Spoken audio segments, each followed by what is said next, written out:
Welcome to the Butterfly Effect. I'm Chris Horner. This is stage 7 of the 25 Tour de France, brought to you by Baker Tilly. Big shout out to Baker Tilly for sponsoring every episode of the 25 Tour de France up here on the Butterfly Effect. Now let's get in today's race, because at 197 kilometers, I'll call it 125 miles in length, this is a famous finish that they're going to do a circuit on, 15 kilometers up the Mur de Baton 2 times. One category climb before that with about 20 kilometers to go in today's race, then 2 times up Mur de Baton. It's a famous climb. I did it back in 2011 when Cadel Evans won at the summit here and won the overall classification of that year's Tour de France in 2011, but I crashed out before the big mountain stages started with a concussion that I still don't even remember. That day, it's gone out of my memory. So hopefully the riders have better luck after the Mur de Baton here at the 25 Tour de France than I did in 2011. When we see the cameras come on, we see action right away. Viz Melissa bikes attacking. My man Victor Campenaerts and Wout van Aert are up there. They're throwing in aggressive attacks, and this group is fairly large. I'll call it about 10 guys, 15 guys up there. But Alpecin de Koenig have 2 riders in there, and Niels Paulet's up there, so this break isn't going anywhere. So if you're Wout van Aert and you're my man Victor Campenaerts, got to back off the throttle and throw in another attack, so that's what they do. Wout van Aert throws in an attack. He's got Mario Schmid up there with him, the Swiss champion there. As those two are going up the road, they're holding off the peloton with about a 10-15 second gap, and they're going to be driving it up there, spending a ton of energy. Now we go back and look at Bora Hansgrohe Lipovich as he's passing up the right side of the peloton. We're about 13, 14, 15 kilometers into the race, and we'll see the race radio come on, and it's the Bora Hansgrohe Director Sportifs that's telling the riders, see, this is what happens when you start at the back of the group there. He's basically telling these guys that you need to learn your lesson and get to the front and start at the front on each and every one of these Tour de France stages, because it's been narrow, twisty, and my man Victor Campenaerts started the first attacks from kilometer 0. So Bora Hansgrohe were hanging out at the back, right? Well, let's go back and look and see where they were. These 4 Bora Hansgrohe riders were at the back of the peloton when they hit kilometer 0, and Lipovich is just moving up to the front when we're about 15 kilometers into it. So the Director Sportif's giving him a little tongue lashing down the race radio. Then we go up a little bit further. Schmid and Wout van Aert are brought back in after about 17 kilometers up there, those 2 guys driving it. Once they're brought in, the peloton's still attacking left, right, and center all over the place, and they're coming through the feed zone. Now, these guys have been averaging almost 54 kilometers an hour so far, and we're about 35 kilometers into the race when the peloton's coming in the feed zone at full Mach speed right now. We're going to follow Arnaud Delis, the Lotto Destiny rider, the sprinter, that's coming at the back of the peloton there. We see him come through the first feeder. Bam! The bottle comes straight out of his hand. See him come up to the second feeder there. He's got a water bottle and an ice pack attached onto the water bottle. And guys, they've been averaging 54 kilometers an hour. You don't want to be grabbing a bottle. So we see Arnaud Delis try to grab this one. It explodes all over the place, just like the first one did. Luckily for Arnaud Delis, he's got a third feeder there. Grabs a third feeder, but then look how his right hand's just whipped all the way behind his back as he pulls it back and holds onto the bottle. Well, he got his bottle. 3rd time's a charm, I guess. So Arnaud Delis got something to drink. Lenny Martinez was not so lucky for Bahrain Victoria, so eventually he's going to have to go back to the cars, but they make it through the feed zone with the chaos and bottles flying all over the place, and attacks are going all over from Wout van Aert and Victor Campenaerts throwing in attack after attack, but Alpecin de Koenig are all over it. Even saw Mathieu van der Poel in the race leader's yellow jersey covering a couple moves with Wout van Aert on the front. So it's been an aggressive stage when we're coming into about 145, 143 kilometers ago. When we see EF Education, Alex Bodine up there. He's got some company. Geraint Thomas is up there with him. We'll see Marco Holla from Two Door Cycling, Ewan Costu from Arkea Samsic, and Ivan Garcia Cortina up there to make 5 guys in the front group. This group starts getting a little bit of time as we see the peloton go curb to curb. EF Education's at the front. Two Door Cycling, UAE Team Emirates is up there. Alpecin de Koenig's in the picture. My man Victor Campenaerts sitting in the second row, so he can't follow this move. Now, as this group starts gaining some time, the peloton starts to relax, and then we got some more guys attacking before finally it shuts down, and we got 5 guys going up the road. As these 5 guys go up the road, we go back to the peloton, and we see 2 teams pacing on the front. It's the yellow jersey there, Alpecin de Koenig on the front, Sylvain Dillier, he's riding, and Niels Paulet for UAE Team Emirates. We're coming up to the coast with just about 9,500 kilometers to go, and we see the Ineos radio pop on, and it says, guys, once you get off the coast, it's going to be a tailwind all the way in the finish, so it's going to be a fast stage 7 here of the Tour de France. As the 5 guys go by the coast, we see one guy at the back there getting a little look over to the right side there to get a coastal view, but there is no time to stop because the peloton's hot on their heels at about 1:30 behind, and they're flying along the coast with Niels Paulette driving it. Once we come into about 100 kilometers to go, that time of about a minute and a half up there to the 5 breakaway starts to stabilize, and we got time to talk about some of the interviews as Mathieu van der Poel's interview pops up. Now, Mathieu van der Poel in the race leader's yellow jersey by 1 second over Tadej Pogačar told us yesterday that he expected to lose today's race, but in his interview, if they get some help, they're going to ride the front today, and that's why we see Sylvain Dillier riding on the front. We go over to Tadej Pogačar's interview. And of course, the Slovenian says he'd like a shot at winning today's stage, but he wants to know exactly how much work is today's stage going to be, because he remembers yesterday it was 2 hours of fun playing before the break finally went away. But Tadej Pogačar says yes, he'd like a shot at winning today's stage 7 at Mur de Baton for sure, because he remembers a few years back, all the way back when it was Mathieu van der Poel winning the stage and taking the race leader's jersey on this very summit finish here on stage 7. So Tadej Pogačar, he wants a little bit of revenge from his friend from Mathieu van der Poel that won that stage back in 2021. So with that in mind, we got 2 teams on the front. There's a third interview to talk about, and we'll see that it's Remco Evenepoel.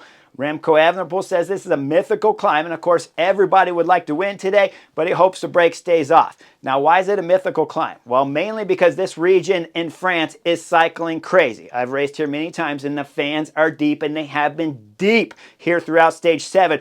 But when they get on the circuit, going up the final climb, it's going to be a magnificent show here at the Tour de France. So jump down on there on your Chesterfield and get your popcorn and soda ready to go, because the race is just about getting ready to heat up. When we come into about 60 kilometers to go, there's a little bit of flame under the peloton there as we see the sprint point competition coming into effect. The peloton in the back, it's going to be Johnny Milana, Beniam Girmay coming through here. It seems like nobody else is interested in green points at this moment, because Mathieu van der Poel would be more interested in keeping the race leader's yellow jersey. With that in mind, we're coming to about 40 kilometers to go. Marco Haller up there in the group of 5. He blows off and gets dropped by the peloton. That leaves us 4 guys up front. Now we're coming in 30 kilometers to go. The peloton is now getting interesting as we see Visma Lease bikes start coming to the front of the peloton, because we're getting onto the circuit with 20 kilometers to go. As the peloton is getting interested in going curb to curb back there with Visma Lease bike and all of the GC teams up there battling for position, we'll go up to the front 4 because they're getting ready to start the first of the category climbs here with about 20 kilometers to go. This is where Geraint Thomas from Team Ineos starts to fall off the pace of the 4 riders as he's getting dropped, with Ivan Garcia Cortines up there setting the tempo. Now, if you're thinking what I am right now when you're seeing Geraint Thomas get dropped right here, you got to believe this is the end of an era right here for Team Ineos if you're talking about Team Sky Days. Guys, they don't have anyone in the top 10, and Geraint Thomas cannot stay with a group of 3 riders up there, and it's Ivan Cortines that's dropping the British rider that won the Tour de France in 2018, along with Chris Froome days, along with, of course, Bradley Wiggins Day, and let me not forget the Colombian rider there, Egan Bernal, that won the Tour de France in 2019. Right now, at this moment, you can be sure that that era of dynasty is over as we're watching Geraint Thomas drop out of the front group of 4 to make 3 guys in the front. Now they go up to the top. Peloton's hot on the heels as they start coming into 17 kilometers to go. They're properly getting on the circuit here on the final climb, Mur de Baton, and we see Ewan Costou up there from Arkea Samsic drilling it. With that in mind, his breakaway companions are getting dropped, and the Peloton's getting led in by my man Victor Campenaerts on the front. He's drilling it until Simon Yates takes over. When Simon Yates takes over on the first passage here, Mur de Baton, he's blowing it up. We're going to see the group behind split to about 20 riders. And we got some guys missing because Mathieu van der Poel in the race leader's yellow jersey, he said in his interview that I forgot to tell you guys that he was extremely exhausted after yesterday's stage, and he will not lie that he's still feeling some exhaustion on today's race here at stage 7, but he wanted a shot if other teams were willing to work. Right now, that exhaustion from yesterday's stage 6 of the Tour de France is feeling in the legs, and we see him in the second group. Up in front of that second group, though, it's Ineos trying to pull it back together with Carlos Rodriguez and Axel Laurent back there drilling it to try to bring it up to that front group. We look at that front group that's being led by Simon Yates. Of course, we see Jonas Vingegaard's in there, Tadej Pogačar's in there, Remco Evenepoel's in there, Primož Roglič is in this front group too. So the big-time hitters, minus Mathieu van der Poel, have made the front group, and even the big guy, Wout van Aert's up there. As we see Ewan Costou go through the line with 15 kilometers to go, he's holding a 20-second gap on the peloton behind. That's now changed hands because it's UAE team members right in the front. It's Tim Wellins on the front. Tim Wellins has had the best form of his career, I believe, in my opinion, up here on the Butterfly Effect since I saw him racing at Dauphiné, where he was the savior for Tadej Pogacar on multiple stages when we're talking about 6, 7, and 8 at the Dauphiné. But here at the Tour de France, he's driving it on the front of the peloton and drilling it for Tadej Pogacar to have a shot at winning today's stage. He's got to bring back 20 seconds as they come up to the top with 14 kilometers to go. Wout van Aert from Visma Lease Bike throws in an attack. Okay, do I like this move? It's a knucklehead move. Guys, at this moment, the painting is on the wall already. It's already been framed. Everything's been marked out except for who's going to win today's race. But when you're looking at the frame up on the wall, you know for sure that the peloton is coming in to try to win today's stage. There's zero reason for Wout van Aert to be attacking when we know UAE team members are riding on the front and Solaire's drilling it back there. Tim Wellins is close at hand. But why don't I like Wout van Aert going right now? Soler is going to ride 100% regardless. There's only one reason, two reasons I'll give you for Wout van Aert attacking. If he had 22 form, then that's a good reason to attack because you can hold off the whole peloton right now with 14 kilometers to go. But when you don't have 2022 Tour de France form, and you know UAE team members are already going to ride on the front, because the second reason, which is really only the first because Wout doesn't have that form, is to put pressure on UAE team members. But UAE team members are already riding 100% with Soler back there and Tim Wellins, so there's no reason to attack right now if you're Wout van Aert. He attacks, of course, he gets brought back a K later, so he just wasted his energy because the peloton didn't even change its pace. And the size of the peloton at 40 riders with that second group that caught on just at the summit there, Mur de Baton, to put 40 guys up here, is well represented. So Wout van Aert had no chance and just wasted energy. Once they bring back the big guy and the couple companions he had with him, we still got about 10, 11 seconds up to Ewan Costu from our KS Samsic that's driving it up the road. So UAE team members, Soler is drilling it. Now, the backside of this circuit here is crazy. I remember in 2011, it was magnificent speeds. It's twisty, it's bumpy, it drops all the way down. And it's the last 3.7 kilometers when it starts making its right turns. That's when you got to be in perfect position. But right now, with UAE team members drilling on the front and a 40-rider field, they're going to wrap up Ewan Costu with about 12.5 kilometers to go. That means it's going to be a field sprint on today's stage 7, or it's going to blow up on the Mur de Baton, more likely. So as the peloton's being led by Soler, we start seeing Tim Wellins there come to the front. As he's coming to the front with about 9, 10 kilometers, I'll call it, up to the front, we see Almeida up there, and he hands him a bottle, and Almeida starts cooling himself off. We come into 9 kilometers to go. Bora Hansgrohe, and I believe this is Lipovich on the right side of the field, he starts taking a nature break.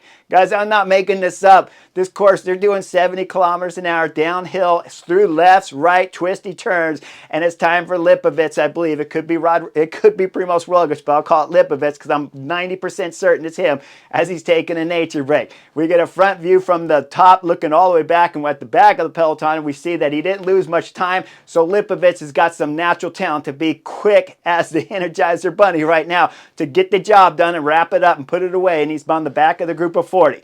We're coming into just under 7.5 kilometers to go. We're looking at the back of the peloton. Soler still on the front drilling it, but we're looking at the back. It's Ben Healey at the back. Then all of a sudden you see Ben Healey lock up the brakes. He starts sliding everywhere. What's happening? The guys are piling down in front of him. It's Bahrain Victorious. It's Jack Haig, Santiago Buitrago that are hitting the deck hard. Let's back the film up just a hair so I can show you as we see Ben Healey again. When you look over to the right, a little bit in the center of the peloton there, that's Almeida and Jonathan Narvaez. Now let's go back to the pile of bodies that's starting to happen in front of Ben Healey, whose bike is sliding all over the place. We look behind Ben Healey. That right there is Eddie Dunbar. Eddie Dunbar was last at the peloton. He locked it up. He high-sided it, and he was going over the bars before he even hit the pile there. Now, we look at EF Educations. Alex Bodine, he was in the break. Ewan Costu, he was in the break, but he got caught, and they're both getting caught up in the crash as the two Bahrain Victorious riders are hitting the deck. Now, EF Education, along, of course, with his teammate there, Alex Bodine and Ben Healey, they're coming in side by side. It's like a synchronized crashing effect right here as they're hitting the pile of Bahrain Victorious riders in front of them. When we look at that pile, you start to notice flying off to the left side, that's Almeida UAE team members, the Portuguese Super Domestique for Tadej Pogacar. That's rolling and spinning off the left side of the road. We looked over to the right. It was hard to see it, but I can guarantee you Jonathan Narvaez somehow avoided this crash but EF Education, now with their synchronized high side going to the left, are flying into the pile of bodies. Just behind them, following into the pile, is going to be Moss as he comes straight in, kind of on the center of the road there, straight into the pile of bodies. He does what I call uncontrollable dismount. I don't know how he did it, but the Movistar rider somehow hit this pile, flew off his bike, got one leg off, and did not ever hit the ground. We see at the pile of bodies laying all over the place, and Movistar's Enric Mas grabs his bike, he takes off. Ben Healey's in a hurry, big time. Remember, he's sitting top 10 in the general classification after that spectacular Stage 6 win of yesterday's stage. So Ben Healey wants to keep the top 10 classification going. So him and Alex Bodine are hitting out hard. But when we look over the left side of the road, it's not so lucky right here for the Portuguese rider Almeida as he's sitting on the left side of the road and he's hurting. He is getting up, but he's going to feel some pain and suffering after this crash right now. Not as much as the Bahrain victorious riders that are sitting on the bottom. Santiago Buitrago will finish the stage, but Jack Haig will not finish today's Stage 7 of the Tour de France. We go up front. We see that it's Soler still on the front of the peloton, and now they show us a replay of the crash from the front. You still can't see exactly what happened, but you could see Bahrain victorious head, Santiago Buitrago, as his bike was coming out from underneath him. His neck's getting whiplashed there as he's coming down hard, and you see Almeida flying out the left side of the peloton, but Soler was looking back, hearing all that noise, and Mathieu van der Poel was looking back too. A moment before they started looking back, Tadej Pogacar only had one hand on the handlebars as he had the other hand holding the bottle. So luckily, the two guys, Mathieu van der Poel and Soler, looking back, didn't cause any chaos at the front. Tadej Pogacar still in the front, and he's got teammates still with him in the form of Tim Wellins, and of course, Soler, that's on the front. Narvaez back there. Jonathan Narvaez, who I told you made it through the crash. I don't know exactly where he's at, but we will see him later here at the Tour de France Stage 7. Now, this group that was about 40 riders has now come down to about 30, with Soler drilling it on the front. We're coming into the first crucial section to start the final climb. It's 3.7 kilometers to go, and it's a right bend. As they come in this right bend, Soler's got the front of the peloton. Then all of a sudden, we start seeing AG2R take over. It's Parapentre. They're from AG2R, but Felix Gall's not on his wheel. He's a little too far back. Yes, he helped Felix Gall get up into a better position, but now Parapentre's taking the front of the peloton, and he's got FDJ, Quentin Pachier, sitting second. This is a knucklehead move because you look at Parapentre, Aurelien Parapente from AG2R, going 100%. Guys, you don't want to do 100%. If your teammate's on your wheel, you want to get them to the front for sure. If you can be first wheel and your teammate's second, you want to stay at the front. At whatever the slowest speed is you can possibly start this climb at, but still keep your teammate at the front. You do not want to drill at 100%. When you're drilling at 100%, you're making it easier for Tadej Pogacar, who wants what? He wants everything to go as hard as it possibly can, so everybody's form drops like this while his stays high. If the race goes slower and slower, their form will drop a little bit easier or a little bit less bigger when you compare it there to Tadej Pogacar, but instead, really in Parapente, he's drilling in a full stick on the front, 100% drilling. This is working out for Tadej Pogacar for sure, and so was it when Simon Yates was splitting the group the first time up the climb from Visma bike. But Tadej Pogacar's not worried because he's got great legs. So Parapente's up there until he blows shortly after a couple hundred meters. Then FDJ, Quentin Pachier, gets on the front. He does the same thing. These two guys are knuckleheads. He's drilling at 100% too. As he's drilling at 100%, the only upside with this, Tim Wellins, Tadej Pogacar were in about 10th position. Mathieu van der Poel was back there. Jonas Vingegaard was in a good position, so it's helping him out. But FDJ's Roman Gregor is still not even sitting second wheel either, so this is a knucklehead move. But Tim Wellins is driving it up the right side. As Tim Wellins is driving it up the right side, it's an important moment because we're coming into 2.1 kilometer to go, and he already has the front. As he has the front, they come into that final right turn at 2.1. Tim Wellins is drilling on the front. Tadej Pogacar sitting second behind his teammate Remco Evenepoel there. And Thijs Benoot is sitting in front of Jonas Vingegaard. Behind them is Kevin Vakkelans, who's having a fine ride here for a KS Samsic. Now Tim Wellins starts drilling it. Thijs Benoot pulls out hard to the right. As he pulls out the hard to the right, though, he does a classic move right here, and this was fantastic tactically. Pulls out to the right because he knows he's about to blow, but this is allowing Jonas Vingegaard to get a little bit of draft to pull up the Remco Evenepoel's wheel. As that's happening and Jonas pulls up in the third position, we start looking at the back of the peloton. Mathieu van der Poel is starting to blow. We're talking about 1.7 kilometers to go. As Mathieu van der Poel starting to blow up this famous climb, Mur de Baton, we look just way up there, about 30 positions, 25 positions. That's the front rider, Tim Wellins. He's starting to blow on the right side of the road. So quickly, the camera cameras have to leave Matthew Van Der Poel and go up to the front of the peloton because Tadej Pogacar's thrown in his first acceleration. With the attack of Tadej Pogacar, Remco Evenepoel's locked on his wheel. Jonas Vingegaard's locked there. The three favorites start making a separation as Kevin Wellins from Arkea Samsic cannot hold the pace, and he starts opening up a gap as he's blowing.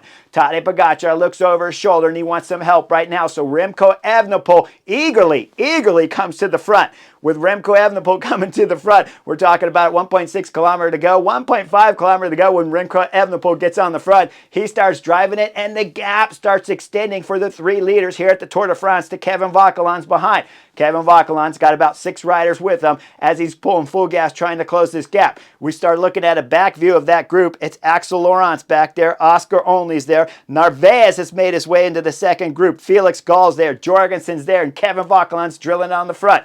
Now he starts getting closer as up front, Remco Evenepoel's getting no help. Guys, he looked back over his shoulder. If I back up the film, he looked over to the right, he looked over to the left, looked over to the left again, the left again, the left again, and nobody wants to come through. Tadej Pogacar doesn't want to work there with Remco Evenepoel. He knows that he can win the sprint regardless. Jonas Vingegaard won't come through, probably because he doesn't have big balls if you take Remco Evenepoel's quotes from last year's Tour de France Stage 9, but Remco Evenepoel does. So he keeps driving it on the front. Now there's a little bit of hesitation from Remco Evenepoel, so Kevin Wellins is just about onto the back group and closed it back up to give us 9 guys in this front group, but Remco Evenepoel still on the front when they come underneath the Flamme Rouge. As he's still on the front, he's on the right side of the road, and there's a little bit of hesitation from Poggi back there. But as the hesitation's there, you look at Remco Evenepoel, and I swear he was getting ready to throw an attack, but then changed his mind as he thought Tadej Pogacar would bring him back quickly. And Jonathan Narvaez comes to the front with 850 meters to go.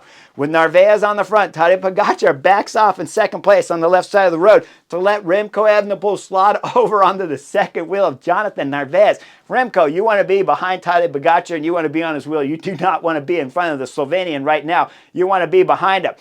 With that in mind, we know Jonathan Narvaez is first, Remco is second, Tadej Pogacar's third, fourth is Jonas Vingegaard. The guys behind, don't worry about them. They're going to be suffering here in just a moment because when we look up front with 550 meters to go, Jonathan Narvaez takes his right hand and taps his back hip. I think this is some sign language right here for Tadej Pogacar to tell him that I'm going all in right now.